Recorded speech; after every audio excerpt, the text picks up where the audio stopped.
चला तर मित्रांनो, आजच्या व्लॉग मध्ये पाहूयात आपल्या एक्सपल्स 210 ची सर्व्हिस. आता बघूया किती कॉस्टिंग आली आहे. फायनली मित्रांनो, आपली फर्स्ट सर्व्हिस जी आहे झालेली आहे आपल्या एक्सपल्स 210 ची.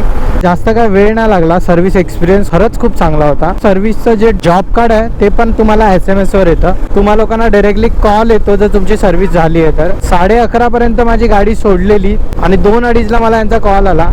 पहिली सर्व्हिस असते, जास्त काय काम नसतं, पण तरी सुद्धा गाडी फटाफट रेडी झाली. आता मी तुम्हाला सांगतो ह्याच्यामध्ये काम काय काय करून घेतलंय. तर पहिली गोष्ट तर प्रायर जी होती ते इंजिन ऑइल चेंज केलंय. तर 1600 रुपयाचं याचं फक्त इंजिन ऑइल येतं, जे कंपनीच्या मते 5,500 किलोमीटर पर्यंत चालतं. सेफ्टीसाठी आपण थोडं लवकर जाऊन चेकअप करून येऊ की संपलंय की नाही. इंजिन फ्लश केलेलं आहे पूर्णपणे.